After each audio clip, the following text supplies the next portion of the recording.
আলাইকুম ওয়া রাহমাতুল্লাহি ওয়া বারাকাতুহু। ইন্নাল হামদুলিল্লাহ ওয়াস সালাতু ওয়াস সালামু আলা রাসূলিল্লাহি ওয়া বা'দ। সম্মানিত আল্লাহর মেহমানবৃন্দ, আমরা বড়ই মুবারক একটা সময়ের মধ্যে উপনীত হয়েছি। বড়ই মুবারক একটা জায়গার মধ্যে উপনীত হয়েছি, আসমানের নিচে জমিনের উপরে। আজকের দিবসে রাসূলুল্লাহ সাল্লাল্লাহু আলাইহি ওয়াসাল্লাম বলেছেন, এর উপরে আর কোনো দোয়া নাই। যেই জায়গাতে বসে সেই দোয়াটা করছি সেই জায়গাটার নাম হচ্ছে আরাফাত। সুতরাং আলাফরা বলতেন যে কেউ যদি আরাফাতে আসে আর আসার পরে মনে মনে আবার ধারণা করে যে আমার গুনাহ কি মাফ হলো, বলছেন সে একটা নতুন আল্লাহর কাছে গুনাহ করলো। কেননা আল্লাহ নবী সাল্লাল্লাহু আলাইহি ওয়াসাল্লাম বলেছেন হাদিসে কুদসির মধ্যে, আনা ইনদা আবদি জান্নি বি, আল্লাহ বলছেন বান্দা আমার ব্যাপারে যেরকম ধারণা করে আল্লাহকে বান্দা সেরকমই পেয়ে যাবে। সুবহানাল্লাহ। তাহলে আমরা আল্লাহর কাছে ধারণা করি যে রব্বুল আলামিন আমাদেরকে ক্ষমা করে দেওয়ার জন্য এখানে নিয়ে আসছেন। প্রিয় ভাইরা, এইটা তো আমাদের আশার কথা, কিন্তু সাথে কিছু শর্তের কথা। আমি জাস্ট দুইটা দিক আপনাদেরকে স্মরণ করাই দিতে চাই। এই যে আরাফাতের দোয়াটা আমরা পড়ছি, লা ইলাহা ইল্লাল্লাহু ওয়াহদাহু লা শারীকা লাহু লাহুল মুলকু ওয়া লাহুল হামদু ওয়া হুয়া আলা কুল্লি শাইইন কাদির। প্রিয় ভাইরা, একটু এর অন্তর্নিহিত দৃষ্টিভঙ্গিটা জাস্ট খালি আপনি দেখেন যে আপনি আসলে কিসের সাক্ষী দিচ্ছেন। আল্লাহ রাব্বুল আমিন আপনার কাছে ডিমান্ড করছেন যে বান্দা আমি তোমাকে মাফ করে দিব, কিন্তু তোমার জীবনে দুইটা জিনিস সম্পৃক্ত হতে হবে। হজ এই দুইটা জিনিসই আমাদেরকে শেখায়। এর একটা জিনিস হচ্ছে আপনি আল্লাহর যে ইবাদত করছেন, ইবাদতে কোনো প্রশ্ন উঠানো যাবে না। আপনি আল্লাহকে মাবুদ হিসেবে মেনে নিছেন, আপনি এই উবুদিয়তের সাক্ষী দিতে হবে। হযরতে হাজর আলাইহিস সালাম তাকে নিয়ে হযরত ইব্রাহিম আলাইহিস সালাম আসলেন। ভালো করে আপনি একটু দেখেন, এটা জানা কথা। আসার পরে তাকে বাক্কাতে রাখলেন, যেটা মক্কা বলছি আমরা, বাক্কাতে নামায় দিলেন। নামায় দেওয়ার পরে তিনি চলে গেলেন। একটা কথা আমরা সকলেই জানি, যদি এটা রিওয়ায়াত নিয়ে জিজ্ঞাসা আছে, যে হযরত হাজার জিজ্ঞাসা করলেন যে আপনি যেখানে রেখে যাচ্ছেন এইটা কি আপনার ইচ্ছায়, এইটা কি কোনো রাগ করে, এইটা কি আমাদের আরেকজন আপনার স্ত্রী আছে তার সাথে কোনো বিষয়ে মন ধরাধরিতে, এইগুলা বিষয়ে আমাদের ইখতিলাফান কথা। এই বিষয়ের আসলে সহিহ রিওয়ায়াত কি এটা আমরা ঠিকঠাক মতো আমার জানা নাই। কিন্তু তিনি বললেন না না, এইগুলা কেন হবে, আল্লাহ রাব্বুল আলামিন বলছেন এই জন্য আমি তোমাকে রেখে গেলাম। এই কথা আমরা মনে হয় শুনছি, ঠিক না ভাই? কিন্তু এর বিপরীত একটা বিষয় আছে, আপনি খেয়াল করেন। ইব্রাহিম আলাইহিস সালামকে আল্লাহ বললেন যে আপনি তাকে নিয়ে যান, এখানে রেখে আসেন। আচ্ছা, ইব্রাহিম আলাইহিস সালাম তো আল্লাহর কাছে কিছু জিজ্ঞাসা করলেন না, আল্লাহ এই জায়গায় নাই পানি, এই জায়গায় নাই মানুষ, এই মহিলাটা একটা মহিলা, পেটের মধ্যে তার বাচ্চা, ওই জায়গায় কোনো জনপদ নাই, আল্লাহ এটা মানে কি জন্য রাখবে, একটু ব্যাখ্যা করেন, আল্লাহর কাছে তো শুনতে পারি।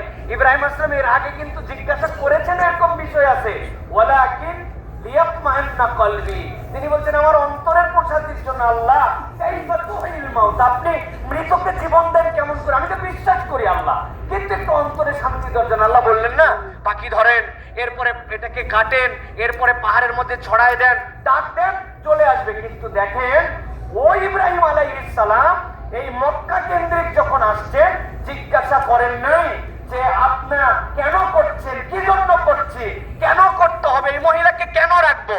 তার মানে আল্লাহর হুকুম যেখানে হয়ে যাবে, ওই ইবাদতের ক্ষেত্রে আমাদের জীবনে কোনো প্রশ্ন থাকবে না, কোনো কেন কিন্তু কিংবা এই কোন রকম জ্যোতি চিহ্ন ছাড়াই আপনি যখন আল্লাহর কাছে সমর্পণ করবেন, আল্লাহ তখন বান্দাকে মাফ করে দেন। সুবহানাল্লাহ। আল্লাহ রাব্বুল আলামিনের নবী দ্বারা আরো প্রমাণ দিয়েছেন। আল্লাহ রাব্বুল আলামিন ওয়াতাল্লাহু লিল জাবিন, আল্লাহ বলছেন যখন এই দুইজনই কাত হয়ে শুয়ে গেল, এর আগে কি বললেন, আল্লাহ নবী বললেন আমি দেখেছি সবচেয়ে প্রিয় জিনিসটাকে আমি আল্লাহর জন্য কুরবানি করছি। তিনি বলতে পারতেন মানুষ কি মানুষকে জবাই করবে, এটা যায়, এই স্বপ্ন কি আসলে স্বপ্ন? হ্যাঁ, ইসমাঈল আলাইহিস সালামও বলতে পারতেন আপনি দেখছেন আমি আপনার প্রিয়, তাই বলে কি মানুষ মানুষকে মারে? পেট গরম ছিল, মাথা গরম ছিল, অন্য কোনো কারণেও আপনি দেখতে পারেন না, বরং তারা দুইজনই জানতেন পয়গম্বরের স্বপ্ন সত্য, আর তিনি এমন পয়গম্বরের সন্তান যিনি একটা কথাও জিজ্ঞাসা করেন নাই, যিনি বলছেন আনজুর, আপনি যা দেখছেন আপনি তাই করেন, আমি আপনাকে দেখবেন যে আমি ইনশাআল্লাহ আমি আপনার কাছে সমর্পণকারী হিসেবে আপনি আমাকে পেয়ে যাবেন। সুবহানাল্লাহ। প্রিয় ভাইরা, ক্ষমা আমরা চাই, কিন্তু আপনি আমি একটু জীবনের হিসাব নিকাশ মিলাই। আল্লাহ রাব্বুল আলামিন আমাকে যে হুকুম দিয়েছেন আমি সেই হুকুম পালন করব না, কিন্তু ওই গোলামের ভাতা আমি নিয়ে নিব। আমি ওই স্কুলের ছাত্র হব না, কিন্তু ছাত্রের পরিচয় দিব। তাহলে এটা তো ছাত্রের পরিচয় হলো না, এটা 2 নম্বর হয়। আমি একটা উদাহরণ মাঝে মাঝে দিই। আপনাদের এলাকায় মাঝে মাঝে জুতা চুরি হয়, হয় না ভাই? হয়। মসজিদের সামনে দেখবেন জুতা চুরি হয়েছে একটা, বিগত 7 দিন নামাজ পড়েনি, কিন্তু জুতা চুরির খবর পায়ে পাশের দোকানে চা খাচ্ছিল, হাত গুটায় চলে আসছে, হ্যাঁ জুতা চুরি করছে, চল ধোলাই দিয়েছি। এই ধরনের একটা পার্টি আছে না ভাই, যে মসজিদে নামাজ পড়েনি কিন্তু মসজিদে জুতা চুরি হয়েছে, চোর ধরা যদি পড়ে মায়ের আসে না না। একটু কথা বলতে হবে ভাই, বুঝার জন্য বলছি, সারা জীবনের শিক্ষা আমার শেষ কথা এটা। চোর যদি ধরা পড়ে তার মার আসে না নাই? মার তার আছে প্রিয় ভাইরা। পরে চেক করে দেখছি, ওরে সুবহানাল্লাহ, সেই জুতা চুরি করছে কেনার সময় কিনছে 150 টাকা দিয়ে, পড়ছে 6 মাস, এখন দাম কত ভাই? তো জোর করে দিলেও কেউ কেউ নিবে না, কিন্তু এই জুতা চুরি করে মার আছে, এটা নরমাল চোর। কিন্তু আপনার এলাকায় যদি পুলিশের ড্রেস কেউ একজন বানায় পড়ছে, পরে তারপরে ইউনিফর্ম পরে টরে সুন্দর করে আসে, ধরেন যে চুরি করছে, ওই চুরি ধরা পড়ছে, ধরা পড়ার পরে মানুষজন মনে করছে কিরে পুলিশের তো চুরি করার কথা না, চেক টেক করে দেখে যে পুলিশই না, ভুয়া ড্রেস পড়ছে। বুঝে থাকলে বলেন তো, তাহলে এই ভুয়া পুলিশ যদি ধরা পড়ে তাহলে মার কি সিঙ্গেল না ডবল? মার কিন্তু ডবল। বলবে তুমি পুলিশের পোশাক পরে চুরি করতে আসছো, তুমি বাহিনীর ইজ্জত ডুবাচ্ছ। একে তো পুলিশই না, চুরিও একটা অপরাধ, আবার এই পোশাক ভুয়া বানানো অপরাধ। আমি বলতে চাচ্ছি এই কথা, আল্লাহ রাব্বুল আলামিন এই দুনিয়াতে কত কোটি মুসলমান রেখেছে আমরা সঠিক পরিসংখ্যান জানি না, তার মধ্যে থেকে চয়েস করে করে আল্লাহ রাব্বুল আলামিন আপনাকে আমাকে বাঁচতে বাঁচতে বাঁচতে বাঁচতে ইহরামের কাপড় দিয়ে আল্লাহ রাব্বুল আলামিন আপনাকে আমাকে দৌড়াতে দৌড়াতে আজকে আরাফাতের ময়দান পর্যন্ত হাজির করে দিয়েছেন। এখন আমি যদি ভুয়া পোশাক পরে লোক হই, আমি খালি পোশাকটাই পরছি, আল্লাহ যা বলে আমি সেইটা শুনি না, আল্লাহ মিথ্যা বলতে মানা করছে, হাজির মুখে মিথ্যা বাড়ায়।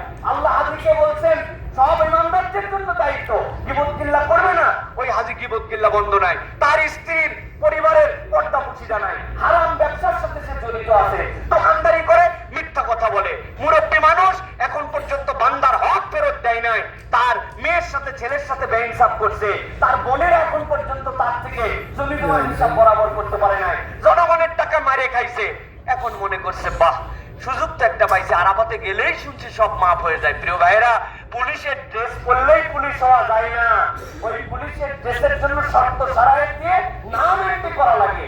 এইটা কিন্তু আমাদেরকে মনে রাখতে হবে প্রিয় ভাইরা, যে আমরা যেন এই আরাফাতে ফেক হাজি না হই, আমরা যেন আরাফাত থেকে 2 নম্বর হাজি না হই, আমরা যেন আল্লাহর পারফেক্ট গোলাম হয়ে পারফেক্ট বান্দা হিসেবে আমরা যেন আল্লাহর কাছে যেতে পারি। পারবো তো ইনশাআল্লাহ।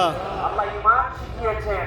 আবু জেহেলের কাছে আল্লাহ রাব্বুল আলামিন জিজ্ঞাসা করতে পাঠাইছেন নবী আকরাম সাল্লাল্লাহু আলাইহি সাল্লামকে, যে জিজ্ঞাসা করেন তো মান ইয়ারসুকুকুম মিনাস সামাই ওয়াল আরদ আম্মান ইয়ামলিকুস সামআ ওয়াল আবসার। এই আবু জেহেল, এত বিরোধিতা করো তুমি মুহাম্মদ সাল্লাল্লাহু আলাইহি সাল্লামকে, এত বিরোধিতা করো, ইসলামের 1 নম্বর শত্রু, জাত শত্রু, বলো আসমান থেকে রিজিক দেয় কে, জমিন থেকে তোমাকে খাওয়ায় কে, আম্মা ইয়ামলিকুস সামআ ওয়াল আবসার, চোখ দিছে কে, কান দিছে কে? জিজ্ঞাসা কার কাছে করতে পাঠাইছে? আবু জেহেলের কাছে। আবু জেহেল লাভ দিয়ে উঠে বলছে কি মনে করছো তুমি, কার নাম বলবো? আল্লাহ কোরআনে বলছেন নুন তাগিদ লাম তাগিদ দিয়ে সায়াকুলান্নাল্লাহ, সাথে সাথে বলছে অবশ্যই অবশ্যই আসমানের মালিক আল্লাহ, জমিনের মালিক আল্লাহ, খাওয়ায় আল্লাহ, মারেও আল্লাহ। সুবহানাল্লাহ, এ তো আমাদের থেকে পাক্কা মুসলমান তাহলে, তাই তো নাকি? আল্লাহ বলছেন আবার জিজ্ঞাসা করে যায় যে তোমার জীবন দেয় কে, তোমাকে মারে কে? আবু জেহেল লাফ দিয়ে উঠে বলছে সায়াকুলান্নাল্লাহ, অবশ্যই আল্লাহ আমার জীবন দেয়, আল্লাহ মারে। আল্লাহ এবার বলছেন তাহলে খাওয়ায়ও আল্লাহ, রিজিকের মালিকও আল্লাহ, চোখও দেয় আল্লাহ, জীবনও দেয় আল্লাহ, মারেও আল্লাহ, তাহলে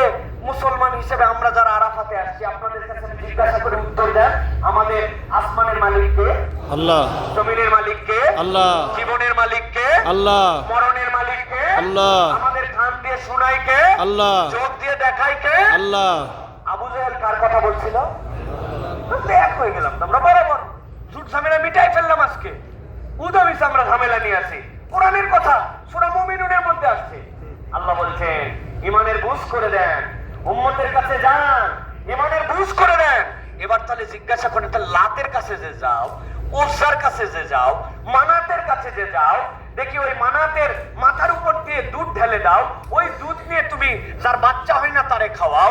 লাতের কাছে যাও, যাওয়ার পরে ওর সামনে একটা ছাগল বলি দাও, বলি দিয়া ওই ছাগলের গোশত তোমরা সেখান থেকে অন্যদের জন্য দান করে দিয়ে ব্যবসার উদ্দেশ্যে বের হয়ে যাও। ওই রক্তমাখা একটা কাপড় নিয়ে উটের পায়ের মধ্যে বেঁধে দাও, যাতে করে ব্যবসার সফল নিরাপদ হয়। তো লাতের কাছে কেন গেলি? মানাতের কাছে কেন গেলি? উজ্জার কাছে কেন গেলি? বলছো এই আটকানোর জন্য তুমি আমাদের কাছে এই প্রশ্ন নিয়ে আসছো। সাথে সাথে সূরা জুমারের মধ্যে আসছে, আল্লাহ রাব্বুল আমিন বলতেছেন, ওরা বলতেছে আমরা জানি লাত আমাদেরকে চোখও দেয় না, কানও দেয় না, রিজিকও দেয় না, জীবনের মালিকও না, মরণের মালিকও না, চাও কেন? এই জন্য যায়। এই লাত আল্লাহর অনেক প্রিয় পাত্র, ওরে বললে আল্লাহ খুশি হয়, আল্লাহ দেয়, লাতের মাধ্যম দিয়ে দেয়। মানাত অমুক পয়গম্বরের প্রতিকৃতি, ওর কিচ্ছু করার নাই, কিন্তু আল্লাহর প্রিয় যে, ওর কাছে চাইলে ও খুশি হয়, ও আল্লাহরে বলে দেয়, আল্লাহ দেয়। আমরা গেলে একটু ভায়া মাধ্যম দিয়ে আমরা ইবাদত করি। আল্লাহ বললেন ওয়াহুম মুশরিকুন, যতই আল্লাহ খালিক আল্লাহ মালিক বলুক, ইবাদতের মধ্যে আল্লাহর সাথে বান্দার মাঝে কোনো ভায়া মাধ্যম যদি কেউ মানে, তাহলে সে মুশরিক। আল্লাহ বলছেন ওই শিরিক মুক্তির সাক্ষী দিতে তুমি আরাফাতে আসছো। লা ইলাহা ইল্লাল্লাহ ওয়াহদাহু লা শারীকা লাহু, লাহুল মুলকু ওয়া লাহুল হামদু, ইউহয়ী ওয়া ইউমীত ওয়া হুয়া আলা কুল্লি শাইইন কাদির। আল্লাহ বলছেন বিশুদ্ধ ঈমান রেডি করো, বান্দা ডানে বামে তাকাতে হবে না, তোমার গুনাহ আমি দেখব, আমি রব্বুল আলামিন তোমাকে maaf করে দেব। সুবহানাল্লাহ। প্রিয় ভাইরা, ইনসান শব্দটা দুইটা শব্দ থেকে আসছে। আমাদের যারা তত্ত্ববিদ তারা বলেন হয় এটা উনাস শব্দ থেকে আসছে অথবা নিসিয়ান থেকে। নিসিয়ান মানে ভুলে ভরা। আল্লাহ নিজেই চয়েস করছেন যে বান্দা ভুল করবে, আমি আমার ইচ্ছায় সব ভুল করি নাই আল্লাহ, আমার ভুল হয়ে গেছে, তুমি আমাকে চয়েসই করছো। আর একটা শব্দ উনাস, উনাস মানে ভালোবাসায় ভরা। এই সৃষ্টি যেরকম ভুলে ভরা, এই সৃষ্টি আল্লাহ ভালোবাসায় ভরা। আল্লাহ ওই বান্দাদের জন্য বলছেন, বান্দা তুই কি ক্ষমা পেতে চাস, আমি আল্লাহ তোর জন্য একটা ছোট্ট সিস্টেম বলে দিলাম, তুবু ইলাল্লাহি তাওবাতান নাসুহা, তুমি আল্লাহর কাছে তওবায়ে নাসুহা করো, আল্লাহ তোমাকে তার কোলে তুলে নেবে। নাসুহা মানে কি ভাই? আমি শেষ কথা বলি আপনাদের কাছে। নাসুহা শব্দ দুইটা শব্দের ব্যাখ্যা, একটা হচ্ছে নাসহাতুন থেকে আসে, অথবা কেউ কেউ বলছেন নাসাহাতুন থেকে। যদি এটা নাসাহাতুন থেকে আসে তাহলে অর্থ কি হবে? ছোটবেলায় আপনারা দেখেছেন নানি দাদিরা যখন সন্তানের প্রসব করবে, তখন আমরা দেখি যে তাদের ওই নানি দাদিরা কাঁথা সেলাই করে না ভাই? কাঁথা বানায় না ভাই? কি দিয়ে বানায় বলেন তো ভাই? ওই পুরাতন শাড়ি যেইটা, পুরাতন লুঙ্গি যেইটা, পুরাতন যে অব্যবহৃত চাদর যেইটা, ফরফর করে ছিঁড়ে এরকম করে টান দেয় আর ছিঁড়ে সেলাইগুলা বাদ দেয়, দিয়ে চারিদিকে ফেলে, ফেলার পরে প্রথমে বড় বড় টোপ সেলাই দিয়ে আটকায় নেয়। আমি কি ভুল বলতেছি? এরপরে কি করে?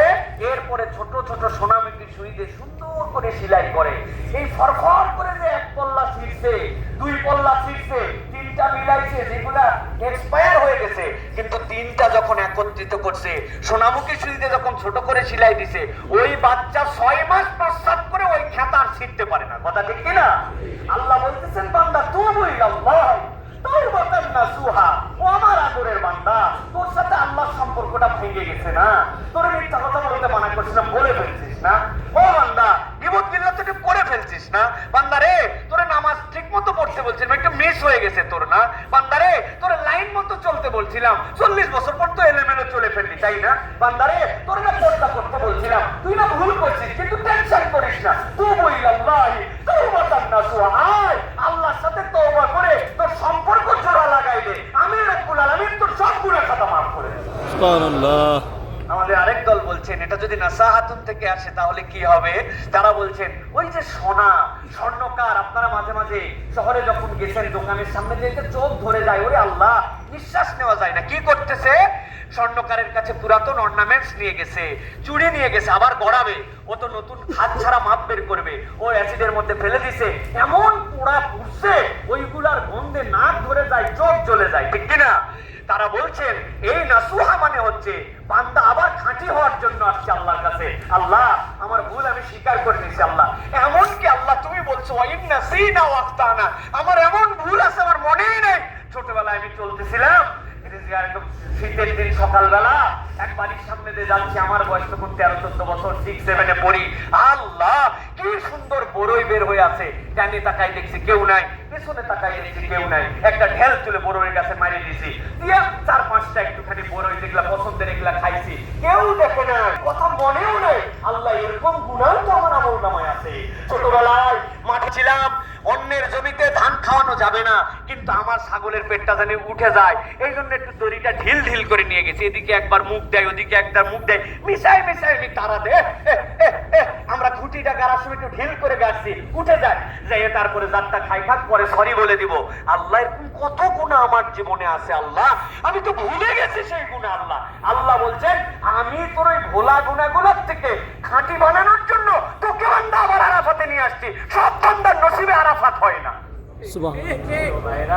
এই জন্য আমরা সময় নিব না, আমরা আল্লাহর কাছে মনে করে করে এখন রোনাজারি করব আর আল্লাহর কাছে ক্ষমা চাইবো, আশা করব ইনশাআল্লাহ আল্লাহ রাব্বুল আলামিন আমাদেরকে ক্ষমা করে দিবেন ইনশাআল্লাহ। আর ওই দোয়াই আল্লাহর কাছে বেশি পছন্দ হয়। বান্দা কেবল নিজের জন্য চায় না, যেই দোয়াই অপর ভাইয়ের কল্যাণ চায়, অনুপস্থিত ভাইয়ের জন্য দোয়া চায়, যেই না আমি আমার কোনো ভাইয়ের জন্য বলবো আল্লাহ আমার সাথে একজনের মন ধরাধরি ছিল, রব্বুল আলামিন আমি আজকে তাকে ক্ষমা করে দিলাম, রব্বুল আলামিন তুমি আমাকে ক্ষমা করে দাও, তার জন্য তুমি কল্যাণ দান করে দাও। এই আরাফাতে আমি একবার বসেছিলাম, বসে থেকে বয়ান করলাম, করার পরে হাজী সাহেবদের মধ্যে থেকে বললাম বাবারা আমরা আজকে চূড়ান্ত ক্ষমা নিতে আসছি, আসেন আমরা অন্য ভাইদেরকেও ক্ষমা করে দেই, এটা বিরাট বড় একটা গুনাহগুণ। আল্লাহ বলছেন ফালিয়াফু ওয়াল ইয়াসফাহু, তোমরা তোমার তাদেরকে ক্ষমা করো, তাদের দোষ ত্রুটি উপেক্ষা করো। আলা তুহিব্বুন, তোমরা কি এটা আশা করো না, পছন্দ করো না যে আল্লাহ তোমাদেরকে ক্ষমা করে দিবেন?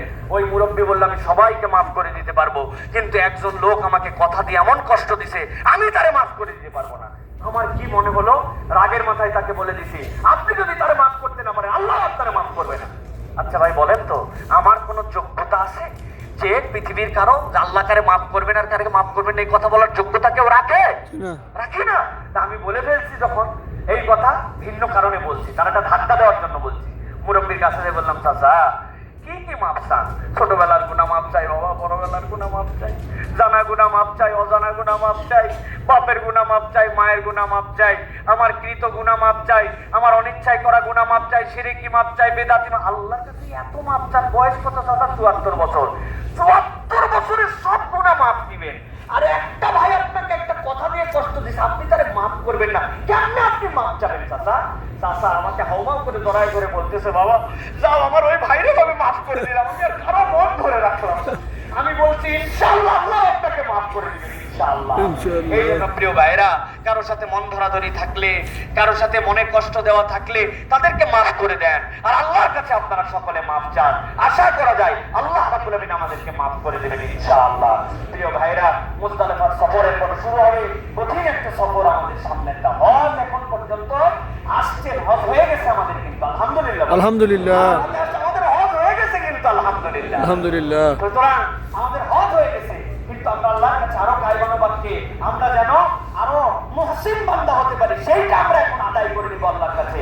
কিন্তু হজের সফর শুরু হবে মাগরিবের ওয়াক্ত থেকে, আপনারা অনুভব করতে পারবেন এটা খুব একটা আল্লাহর রাব্বুল আলামিনের কাছে আমাদের সেই সফরের জন্য সহায়তা চাইতে হবে। আমাদের অনেক ভাই ব্রাদার অসুস্থ, মুরব্বী, নানান জনের নানান ধরনের সমস্যা আছে। আল্লাহ রাব্বুল আলামিন যেন আমাদের সকলের হজ কবুল করে বাকি কাজগুলো যেন আমাদের জন্য সহজ করে দেয়। আমিন। যখন ইমানদাররা একজন আরেকজনের ভাই হিসাবে নিজেদেরকে নিতে পারে তখন কিন্তু আল্লাহ রাব্বুল আলামিন ওই বান্দাদেরকে কবুল করে নেন।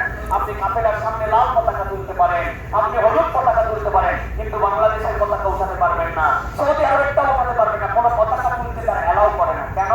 ওইটা আপনি কাফেলার চিহ্নের জন্য বানাইছেন, কিন্তু ওই পতাকাটা একটা দেশের পরিচয় বহন করে, ওই পতাকা একটা ক্লাবের পরিচয় বহন করে, ভূখণ্ডের পরিচয় বহন করে। আজকে আরাফাতের ময়দান কোনো ভূখণ্ডের পরিচয় বহন করতেছে না, এটা হচ্ছে পৃথিবীর সব জায়গার ইমানদাররা এখানে হাজির হয়ে গেছে। আল্লাহ রাব্বুল আলামিনের কাছে এই জন্য আমরা গায়ে মনোবাক্যে এখন একটু দোয়া মোনাজাত করবো ইনশাআল্লাহ। আর আপনাদেরকে বলবো, এখন প্রচন্ড তাপমাত্রা ভিতরে অনুভব করতে পারছি না, 45 ডিগ্রি সেলসিয়াস তাপমাত্রা।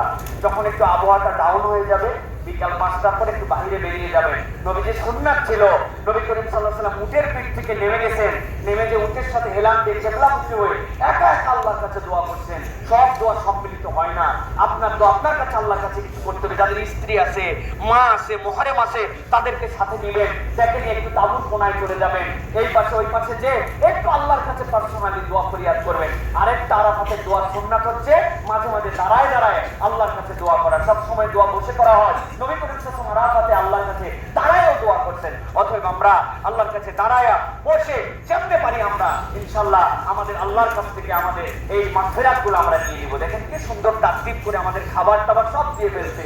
এই যে জোহর আসর নামাজ আমরা পড়ে ফেললাম, আমাদের কাজ কি এখন? ওই মুজদালিফায় যে যখন পৌঁছাবো তখন মাগরিব হবে, তারপরে এসবের মধ্যে কোনো সালাত নাই। এখন একটাই টার্গেট, আল্লাহর কাছে আমাদের ক্ষমা নিতে হবে। আল্লাহ যেন আমাদের সব ভাই ব্রাদারকে ক্ষমা করে দেন। আমিন। যে মনের নেক মাকাসেদ নিয়ে দোয়া চেয়েছেন দেশের থেকে, আল্লাহ যেন তাদেরকে কবুল করে নেন। আমিন। আমরা সকলে একটু দোয়া করব ইনশাআল্লাহ। সকলে একটু দাঁড়ায় যাই ইনশাআল্লাহ, যে যার জায়গা থেকে আমরা দাঁড়ায় যাই ইনশাআল্লাহ। اللهم صل على سيدنا نبينا شفينا حبيبنا مولانا محمد। কিবলার দিকে মুখ করেন, যে জায়গা থেকে আছেন আমরা সকলে একটু কিবলা